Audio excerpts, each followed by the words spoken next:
This is the gold jewel. This is the one that all the celebrities want to win.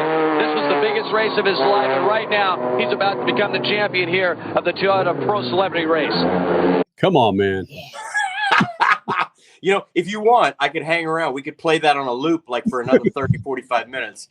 I really dug watching that, man. That was a killer moment in my life. I really appreciate you playing that, man. That could be your ringtone. Yeah, I know, right? Flanery takes the checkered.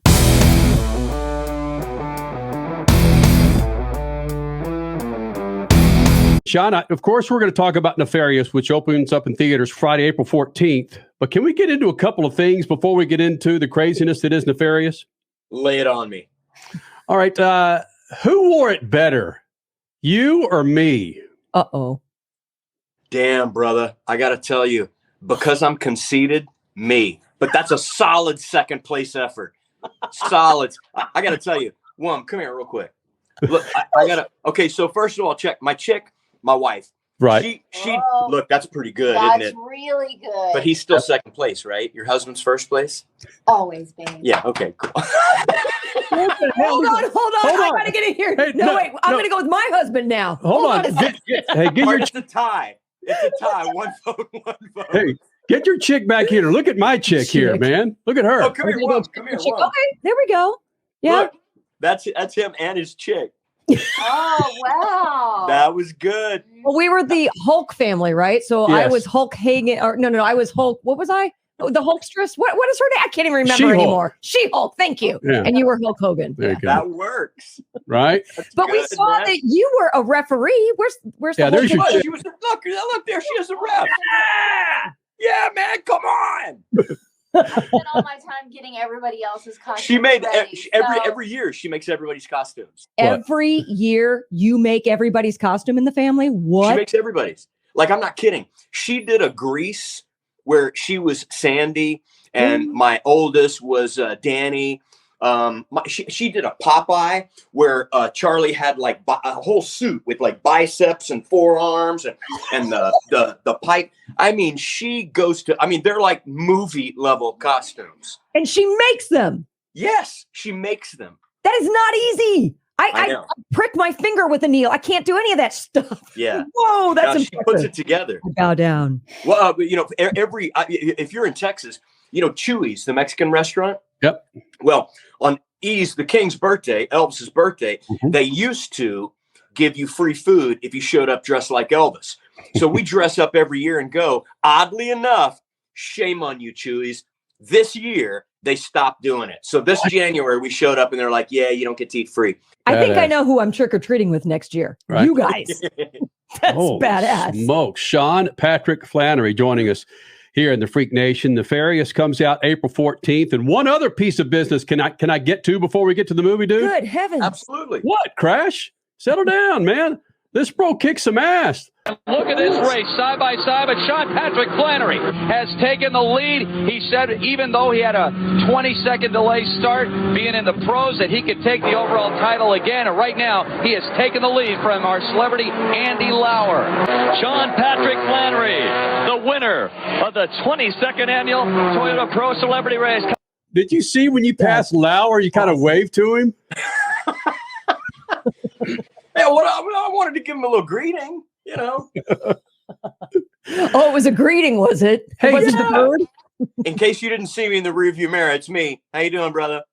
Oh, that finger? That was the one. Flanery, your first year in the Long Beach Grand Prix Celebrity Race, you beat some legends. You beat Iron Man Stewart. You beat Tommy Kendall. You beat Sir Brabham. Were you on the road to a motorsports future back in the day in Houston or when you moved to Los Angeles? I wasn't, but I'll tell you this. Me and my dad used to. My dad, I was born in Lake Charles, Louisiana, and my dad was the first importer for the Merlin Formula car. And he raced SCCA. He did NASA Speed Week at the Bahamas.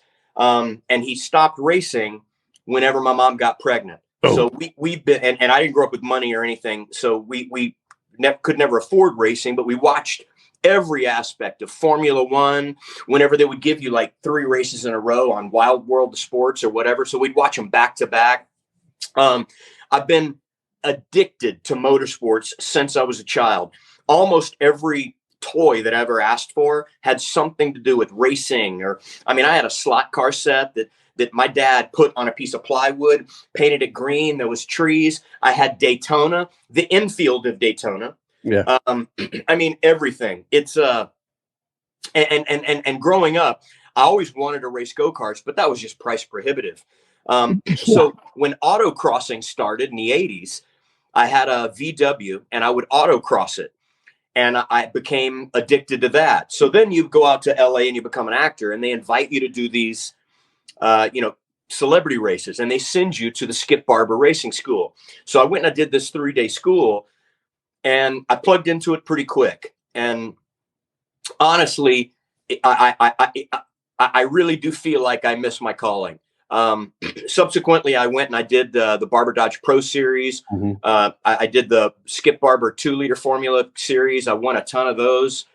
Then, sponsors came out of the woodwork, but I couldn't really dedicate, a full season to anything. But obviously, the 2 celebrity races, they were a killer experience for me. And Tommy Kendall's still a very dear friend of mine today. He and I spent 3 days up at Willow Springs, just hammering each other in the Toyota Celicas around the streets of Willow.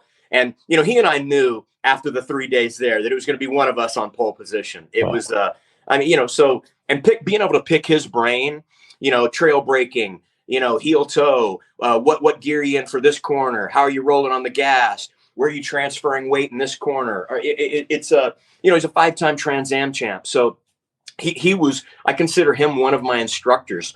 And then I went to race shifter karts, and in racing go-karts, I won the Miami Grand Prix against Scott Speed, Matt Jaskell, all of these, So I raced shifter karts what the hell are you doing acting, Sean Patrick Flanery? Yeah, those are not slouch names, bro.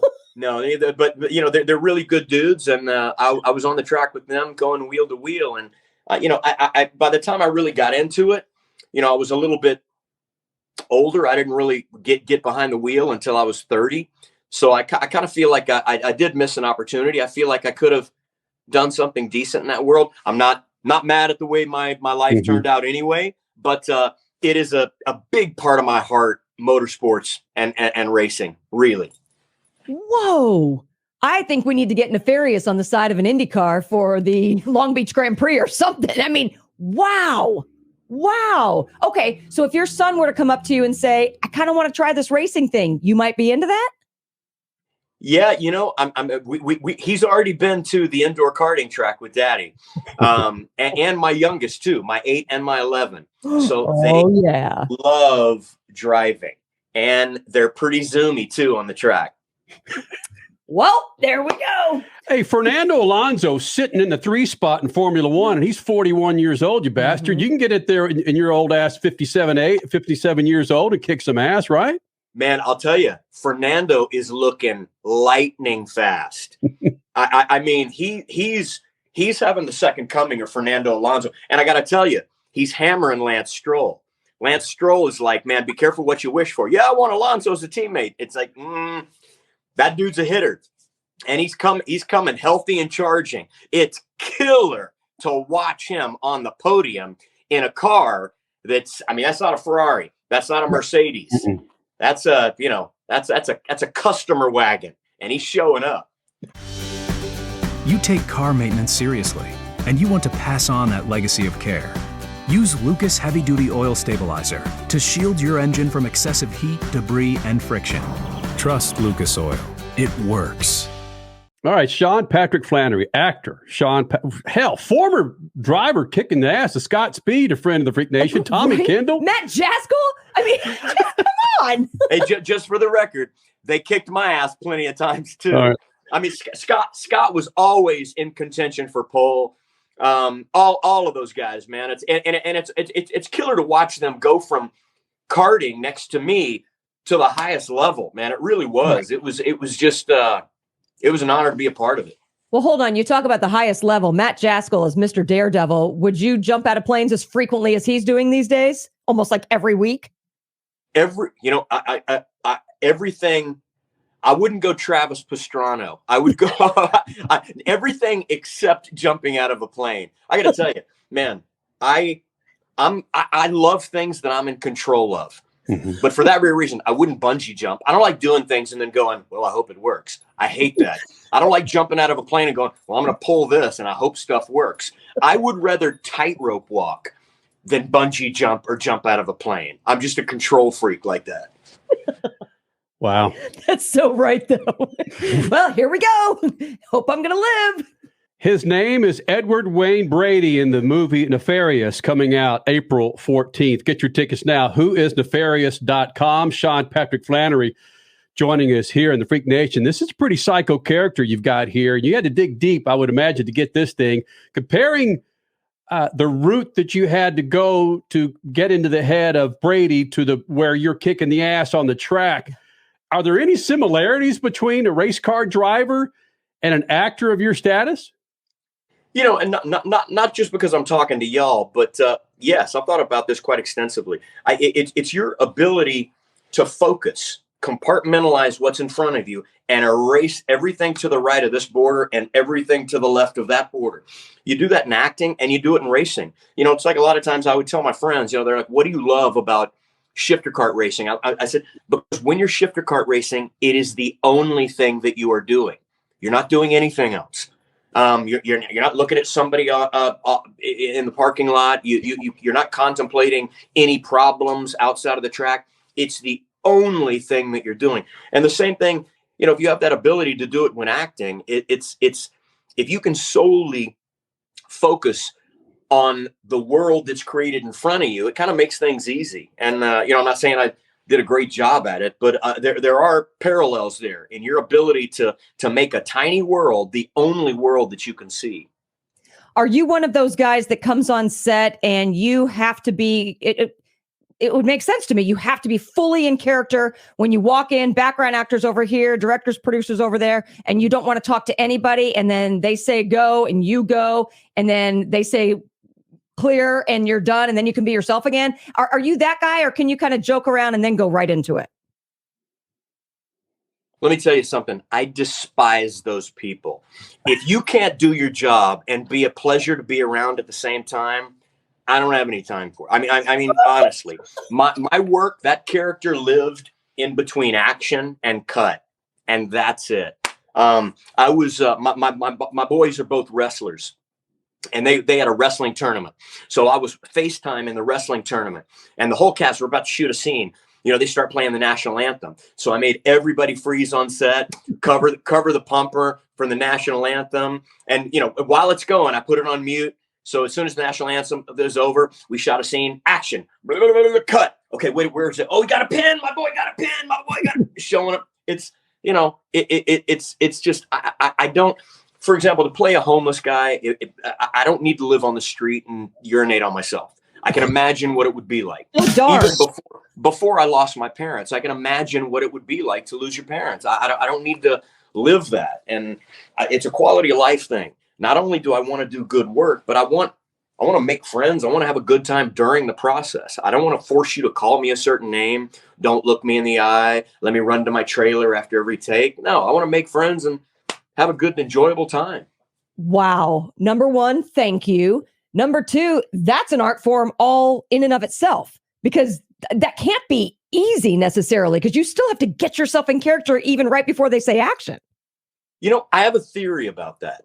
I think that people, look, I've had real jobs in my life. I threw papers when I was a kid. I worked at Church's Fried Chicken, moved pianos for Atlas Van Lines. I literally dug ditches. I put culverts under driveways. It's not a real job. I haven't had to get a real job in 30 years. And I'll tell you, this job, don't tell the producers, but it's so easy. I think actors make up trauma to make it seem like, for this character, I had to go to this deep, dark place, and it took years off my life, and I had to recall when I was diddled as a child, and it's like, man, get the out of here. I don't know. I don't need to traumatize myself to bring something to life. I think for me, and I think for a lot of actors, I think they justify a performance with trauma and turmoil to make it seem like a bigger deal. The preparation takes place, cerebrally. I worked with some amazing writers. They wrote some amazing words that were coherent, that didn't need any changes, and it makes the job easy. And again, I'm not saying I did a good job at it, but for me, the process it's the easiest job I've ever had in my life, and it's a job that I would do for free. I consider most job, by definition, a job is something you will only do unless they pay you money. I mean, I would have done this job for free, and I had a ball doing it. I didn't lose sleep at night. There wasn't years cut off my life with trauma or, it's just cerebral bruising or any of this nonsense that people talk about. I had a great time, man, and I hope people dig it. I love that you say it, and it made my job easy, because again, it goes back to, this is a team effort. Because if the writers aren't good, if the set group isn't good, then then you're not having fun. So yeah, I like that you said that. It's easy because of not just you doing your job right, everybody doing their job right. That's cool. Oh yeah, and the guy sitting across the table from me, Jordan Belfi, amazing actor. And when you surround yourself with people like that, bringing fake stuff to life is really easy. What I was looking at and what I was bouncing off was incredibly real and believable. You surround yourself with the right people. You don't have to be that good at your job, but they can cover up for a lot of flaws. Freak Nation, nice. Boondock Saints, Young Indiana Jones, Powder, Dexter, The Boys, Sean Patrick Flanery joining us here in the Freak Nation. The movie Nefarious opens at theaters Friday, April 14th. And you brought up Belfi, and there's scenes between you and Belfi where, again, he's the psychiatrist, Dr. James Martin, psychiatrist in the movie. And those are some intense scenes. Speaking to what you were saying about between cuts, there are some intense conversations that you two have. When they yell cut, are you guys talking about things outside the studio, or damn, man, my son's doing this? Because I don't know how you get out of character and go back into that with Belfi. 100%. My wife is still sitting here. She can attest to it. I put her on pause when we were FaceTiming. It really is and can be an on-off switch for me. But I didn't pause my life in any way, shape, form, or fashion. Talking about this movie, you've been involved in movies in the past where, I mean, they were your babies. And when you have a movie like Nefarious that is going to wake some folks up, see you in this role, how do you baby that role, or do you baby that role like it's your movie, like it's the character that you created in some of the past movies, or can you? Well, first of all, I mean, the writers create the character. They really do. I mean, I really feel like actor tools that a writer is going to use to bring his story to life. And, I did my first film with Chuck and Carrie, the writers, directors, in 2004. And I made a joke when we wrapped that film. And, I made a career out of doing films that nobody's ever seen. And it's not lost on. I'm very grateful that I haven't had to get a real job in 30 years. But this film never came out, saw the light of day for, market conditions, discoverability of independent films and whatnot. But it was a good film, and it was incredibly well written. And I told him upon the culmination of the film when we wrapped, I said, guys, I would do a Fruit Loops commercial with y'all. And 15 years later, my phone rings. They're like, hey, it's Chuck and Carrie. We got a Fruit Loops commercial. I said, what? Put me in, coach. Let's shoot it.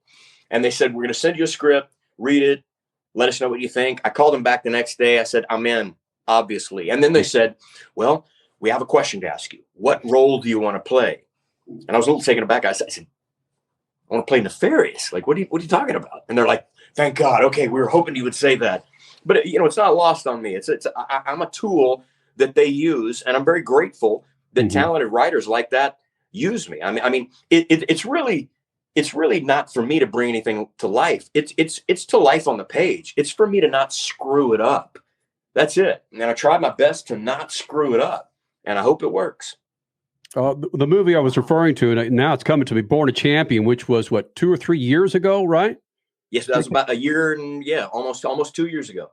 Right, and you were working with some friends of ours at the time, and that was your baby. So I was just curious again, if you treat a movie any differently. That film I wrote in 2007. Wow. And Forrest Lucas, the owner of Lucas Oil, financed that film at length. I spoke to him personally. I know it appeals to his sensibility. I know that, there's a lot of issues with that film that fly in the face of Hollywood. And I am incredibly grateful for Lucas and his son for appreciating my vision and allowing me to tell the story. There are a lot of things that wouldn't have been in the movie if it weren't for them standing up and saying, keep it. But it's, the love of family, the faith, the aspect of God. There's a number of things that I am incredibly grateful. With any other, producer on board, they would have been eliminated to satisfy some Hollywood. But that is another thing that I am immensely proud of and grateful to the end of days. The fact that we got to realize that on vision. So Forrest Lucas and the Lucas family, more than a debt of gratitude. It sounds like we need more companies like that in Hollywood, because there's politics in every business in our world. But wow, we need more of that reality, more of those real stories that aren't afraid to say some things or put some things out there. Yep.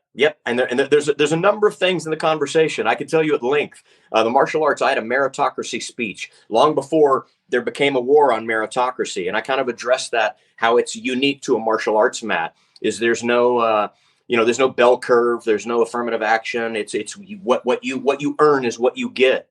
And, some people wanted to remove that. There was an aspect of my wife in the film whenever I meet her. And I said, what about you? What do you want to do? And she says, I want to be a mom after I find my husband, and I want to be a stay-at-home mom. And they wanted to remove that line. I want to be a stay-at-home mom. They thought it was disparaging to women. The whole God aspect of him losing his faith and then actually calling for God in the ring with a genuflection. And they wanted to, there's a lot of things that people tried to have removed from that, but I felt very, very, very strongly about that being a through line in the story. And I am incredibly grateful for Forrest and his family for allowing me to stick up for those aspects of the story. Sean Patrick Flanery joining us here in the Freak Nation. Who is Nefarious.com? Get your tickets now. Come out in theaters April 14th, joining us in the Lucas Oil Studios, Freak Nation. One more thing about Nefarious. With a role such as this, to where you're diving deep into someone's soul, whether it's yours or someone that you may have encountered, is this something that when you, and I understand when in between takes that you can go to your phone and look at your son wrestling, but is this a role that you carry to your bed where you're lying awake at night looking up the ceiling going, oh man, my little busy mind right now is taking me into spots that Nefarious might want to go into? And I'm kind of making a joke, but then again, I'm not, man, because we all have our ways to go into those ditches and those rabbit holes. Well, let me tell you, it's, early on in my acting career, I found a way to leave a trail of breadcrumbs so I can get right back to the real me very, very quickly. And I'm not saying that's amazing. I'm not saying it's the best way to do it. It may be absolute garbage. Maybe people see the film and they think I'm horrible, but it works for me. If I can't turn it off at cut, there's something wrong. Also, we had a exorcist on set. We had a number of fathers on set, and they came up to me at the beginning and they said, we'd love to bless you. We want to protect you. We want to make sure that you feel comfortable. And I said, I was born in Lake Charles, Louisiana. I grew up in Texas. I went to St. Mark's Episcopal School. I went to University of St. Thomas. God has been a part of my life every step of the journey. And one of the reasons that I started martial arts when I was 9 and I put my kids in martial arts is because I want their no. When they say no, I want that word to contain more than just hope. I want it to really be backed by the confidence of they can stop you if they want to. Well, the same thing is in life, in my relationship with God. I'm like, I've been walking with this man upstairs from day one. I don't feel like I need extra protection. I can go and do this because I'm walking next to that guy. I don't need any extra barrier. I can go to sleep, put my head on the covers, and nobody's going to permeate this wall of my belief system. I really believe that. And so I didn't feel like I need any extra, nor did I worry when I go home because I'm saying these words, maybe something's going to creep in and affect me. Some folks think this is his best performance to date. Edward Wayne Brady in the movie Nefarious. Between him and Belfie, it's incredible back and forth. What we've seen between these two, Freak Nation. Again, the website to get your tickets now, whoisnefarious.com, opening in theaters April 14th. One more thing before you get the hell out of here. One more time, man. This is your... On the celebrity circuit, we said winning here at Long Beach. This is the gold jewel. This is the one that all the celebrities want to win. This was the biggest race of his life, and right now he's about to become the champion here of the Toyota Pro Celebrity Race. And a big checkered flag for our winner of the 21st annual Toyota Pro Celebrity Race. Come on, man. You know, if you want, I could hang around. We could play that on a loop like for another 30, 45 minutes. I really dug watching that, man. That was a killer moment in my life. I really appreciate you playing that, man. That could be your ringtone. Yeah, I know, right? Flanery takes the checkered. That's all it would need to say. Over and over. Flanery takes the checkered. Flanery takes the checkered. Man, I'd love to do an F1 recap with Flanery. Flanery's F1 F-ups. Yes, exactly. I can't say it enough, Freak Nation. This is a role that you might be surprised with Sean Patrick Flanery. Nefarious. He plays Nefarious, and his back and forth between a psychiatrist, James Martin, who's played by Gordon Belfie. It's incredible. Go now to whoisnefarious.com. Get your tickets. It opens in theaters Friday, April 14th. Sean Patrick Flanery, dude, let's not, don't be a stranger, man. Let's do this again, all right? I'd love to, brother. I'd love to. Thank you both. Thank you.